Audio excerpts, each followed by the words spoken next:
Bonjour, peuple congolais. Bonjour, peuple du reste du monde. Chers amis, je suis absent, en tout cas, de façon vigilante au niveau des médias, ce qui se passe chez nous au Congo, Brazzaville. Ma dernière intervention, tout le monde a dû remarquer que j'avais la fièvre. Donc, j'essaie de me débarrasser de cette fièvre-là. Et donc, oui, je suis sur les médias, mais pas de façon, en tout cas, permanente. Et donc, vous avez Madame Olga Okana. En tout cas, l'organe de presse, c'est les tambours de Brazzaville. Je pense qu'il n'y a pas de la censure au niveau de ma page Facebook. C'est une page au parfum, en tout cas démocratique. Et donc, elle l'a publié pendant que je suis en train d'essayer de me débarrasser de la fièvre. Et donc, je viens de découvrir, en tout cas, sa publication concernant les jeunes complètement désœuvrés. Effectivement, on a parlé de l'état criminel au Congo. Voilà, des jeunes livrés à eux-mêmes et qui sont à tuer les personnes. Donc, on a désacralisé la vie. Et que je disais finalement, il n'y a plus d'État depuis longtemps que je le dis. Maintenant, ça atteint des dimensions. Et je demanderais, puisque Mme Claire Boudeni, celle qui accompagne Denis Sassou Nguessi, directeur de campagne, j'avais dit qu'elle prendra ses responsabilités. Alors, je ne sais pas quel rapport qu'elle vient faire ici. Eh bien, c'est criminel en puissance, mais je pense qu'il y a une responsabilité d'abord individuelle, celle des parents, et puis une responsabilité collective de tous les Congolais. Et pour comment nous sommes arrivés là, parce qu'il n'y a plus d'État. Je parlais de la force publique légitime, c'est-à-dire, s'il faut consigner l'armée, on consigne l'armée. Comment ça fonctionne ici? Vous allez encore me dire, je prends l'expérience des autres. Alors, pour éviter des bavures, il doit y avoir des couvre-feux en mettant, je ne sais pas combien de militaires, et puis un officier judiciaire, que ce soit la police ou la gendarmerie qui doivent encadrer les interpellations pour qu'il n'y ait pas de bavures. Donc là, ça ne suffit pas. Maintenant, il faut aussi, le tout sécuritaire n'est pas une bonne chose. Il faudrait que l'école revienne au centre de nos préoccupations. Et ça, vous avez des jeunes qui traînent. Et donc, j'ai été interpellé par Madame Olga Okana.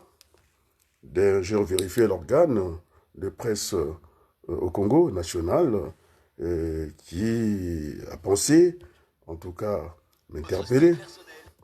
Qui a pensé m'interpeller. Et donc, c'est pas évident pour moi. Parce que je travaille du côté des questions, fusent de partout. On me demande, j'étais de ma position politique. J'ai dit que j'étais ni avec la majorité du Congo, ni avec l'opposition, mais enfin, puisqu'il y a un souci d'équilibre, avec une extension dans l'opposition. Vous êtes bien d'accord? L'extension dans l'opposition. Donc je suis au centre. Semble-t-il que ce n'est pas toujours évident d'être au centre et puis aller vers les échéances politiques. Et donc tout le monde commence à comprendre qu'il faut qu'on aille assez vite. Alors, Berthelou, et comment je demande à ceux qui veulent travailler avec moi, j'ai une boulimie du travail, non? Alors, ceux qui ne seront même pas capables d'analyser un texte de 2 paragraphes en 5 minutes, ce n'est pas la peine. Ils ne feront pas partie du gouvernement. On est d'accord, non? Alors, c'est le travail de tout le monde. Moi, je ne peux pas travailler à la place de tout le monde. C'est la maison commune. Si c'est Adrien qui construit cette maison commune avec des chambres, c'est sûr qu'elle sera cassée. C'est pourquoi il doit y avoir une implication de tous les Congolais, ce qu'on appelle la maison commune. Il y aura des chambres, ce que j'appelle des sensibilités politiques. Et donc, je suis en train de travailler de notre côté à cet équilibre de ce gouvernement que les Congolais attendent. On est d'accord, quoi. Et croyez-moi que M. Pouyanné, alors là, c'est la presse nationale du Congo qui m'interpelle. Il faudrait que semble-t-il, voulait partir du Congo. Ça n'engage que vous. Maintenant, je pense que j'avais dit que pour Total Énergie, non? Ils sont les bienvenus au Congo. J'ai la double nationalité. Maintenant, si vous pensez que l'expérience de la Birmanie, puisque la Birmanie est citée parmi des États hein, où il n'y a pas l'ordre. Et donc, M. Pouyanné, je vous dis devant les Français, si le Congo ne doit pas être la deuxième expérience de la Birmanie, alors je tiens votre lettre en tant que personne physique, pas en tant que personne morale, que nous avons un engagement que j'ai publié, c'est de changer les décors assez macabres comme ça, et c'est un organe de presse nationale qui s'adresse à moi sur ma page. J'ai essayé de lire, il s'agit des enfants désœuvrés, et que, voilà, il y a la pagaille au Congo. Et donc, j'ai saisi cette occasion parce que je dois me débarrasser de la fièvre. Et donc, quand vous êtes interpellé, je ne dirais pas que je suis Jésus. Le fils, Adrien Baloukou, il ne sait plus où mettre la tête, quoi. Et donc, je demande à Pouyanné, hein, je demande aux autorités françaises, surtout celles qui sont sur le terrain, alors j'attends un rapport en bonne et due forme. Maintenant, s'il est parti pour participer à la criminalité au Congo, elle répondra de ses actes. Elle a voulu venir au Congo, eh bien, elle est la bienvenue. J'avais même dit qu'il fallait peut-être l'élever à un bon niveau, qu'elle devienne une citoyenne, peut-être une citoyenne d'honneur. C'est toujours un plaisir, parce qu'on ne peut pas bâtir un pays dans l'autarcie, ça ne s'est jamais vu. Ici en France, dans certains métiers, on a besoin de la main-d'œuvre, ainsi de suite. Et donc, Madame Boudouni, en tout cas, je vais vous inviter, en tout cas, de venir sur ma page. Et ça, c'est Madame Olga Okana. Je pense qu'elle est de la presse que vous connaissez, Tambour de Brazzaville. Moi, je ne connais pas. Et j'ai passé toute ma vie en France, quoi. Et donc, je demande au grand frère président Denis Sassou Nguesso. Alors, de mon côté, je travaille pour avoir ce gouvernement, en tout cas d'union nationale, pour redresser le Congo. Et maintenant, j'attends de votre côté, ne pas trop retarder, parce que le Congo, aujourd'hui, nous constatons, c'est un pays, un champ de ruines. Et donc, on ne peut pas continuer comme ça. Vous voyez que je suis malade à la dernière intervention. Les choses sont claires pour nous. Il ne peut pas y avoir des élections. Au Congo, ce n'est pas possible. Dans un tel désordre, inimaginable, quoi. Et que maintenant, le Congo, moi, je dis, je ne discute pas. Mais le Congo, vous voyez, ces jeunes-là qu'on a fusés sur mon mur, qui sont devenus des criminels, parce que, simplement, eh bien, on ne peut pas les occuper. Et Madame Boudouni nous amuse parce que vous êtes ambassadeur du Congo, de la France au Congo. J'ai vu tous vos gestes. Vous avez accompagné Denis Sassou Nguesso. Et maintenant, vous êtes porte-parole de Denis Sassou Nguesso. Vous voulez nous amener à une élection que les Congolais ne veulent pas. Je pense que Yana TV a fait le sondage. Il n'y a même pas à participer. Nous ne voulons pas des élections au Congo. Nous voulons partager le pouvoir. Il n'y a pas cette affaire de conserver le pouvoir. Je pense, à moins que ce soit un faux nom, Okana, ce n'est pas le sud du Congo. Okana, c'est l'autre partie. Donc, on n'est pas dans le tribalisme. Il faut que nous puissions... Nous devons devenir au bon sentiment. Et donc, mon discours est clair. Le rassemblement, en tout cas, on peut dire ce qu'on veut, eh bien, le rassemblement est réussi. Même ceux qui ne sont pas d'accord avec moi, je les ai tagués. Celui qui n'est pas d'accord, eh bien, ils détaguent. C'est aussi simple que ça, quoi. Je suis allé chercher, sans calcul politique, ceux même qui ne sont pas d'accord avec moi et qui sont sur cette liste que j'ai taguée, que tout le monde a vue, et semble-t-il, moi, je peux quitter le navire. Je ne suis pas un homme politique, je suis un homme d'État. C'est-à-dire, je pense aux générations futures. On est bien d'accord, hein? Alors, quand vous avez des ministres qui sont capables même de présenter les condoléances d'un grand commis d'État, M. Mbéré Martin, qui a été ministre, et c'est lui qui avait le dossier, en tout cas, de l'institution du dialogue. Et donc, les événements au Congo, ça avait démarré le 5 mars, le 5 juin, et qui nous quitte après quelques années, le 5 juin. Alors, cette coïncidence, je ne dirais pas, il n'y avait aucune relation de cause à effet, mais enfin, c'est une coïncidence, en tout cas, et qui nous parle, ceux qui croient à la métaphysique. Moi, je suis très rationnel. En tout cas, des chefs qui n'ont pas été capables, ne fût-ce que prendre un moment de silence. Donc, nous voulons transcender tout cela.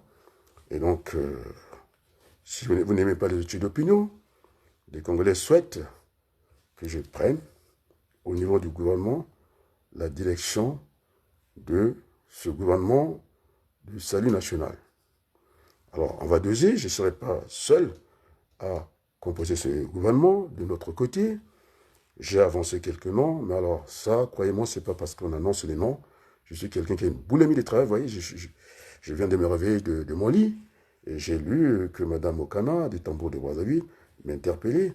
Ce sont des jeunes, et donc notre État n'existe plus, il est défectueux, et donc assez rapidement, je vais prendre, je ne sais pas si je dois prendre attache à Mme Budoni. Alors je demande à Mme Okana, je ne sais pas comment on va travailler avec l'ambassadrice Claire Boudini, parce que pour le moment, celle qui gère, c'est vrai qu'elle dépend du ministère des Affaires étrangères, mais en tout cas sur cette question, elle a une certaine autonomie, c'est comme ça qu'on travaille en France. Alors donc j'ai dit, ceux qui posent la question de cette architecture du gouvernement, j'ai dit qu'il y aura la séparation de pouvoir. Nous, on sera au niveau, quand on parle du droit constitutionnel, on sera au niveau, on est exécutif, c'est-à-dire on va fonctionner par décret, les décrets qui seront votés, je pense, par la loi à l'Assemblée nationale. Et puis, pendant cette transition, j'ai dit le dernier niveau, c'est la Constitution. S'il faut changer la Constitution, eh bien, nous aurons à interroger, en tout cas, le souverain primaire, le peuple congolais. Et pour l'interroger, il faut, comme Yombi l'a dit, il fallait corriger ce fichier qui est déformé. Et donc, nous ferons un recensement spécial pour aller à une échéance, à une élection, en tout cas, digne de son nom. Donc, je ne sais pas s'il faut que je prenne attache. Je n'ai pas envie de prendre attache avec ce grand frère Rodolphe Adada. J'ai écrit une lettre d'État, et c'est pour régler les problèmes des Congolais. Moi, je pense que je ne suis plus à son niveau. Il a fallu que le conseiller politique du grand frère Denis Sassou Nguesso, qui a fait un essai, en tout cas, de venir discuter avec nous quant au ministère des Affaires étrangères.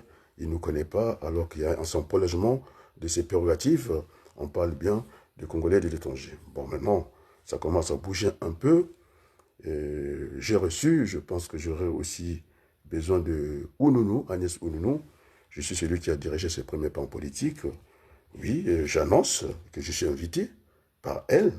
Je l'annonce. Et donc, le gouvernement, ça ne sera pas moi tout seul, du côté de l'opposition, en tout cas, de le mettre en place.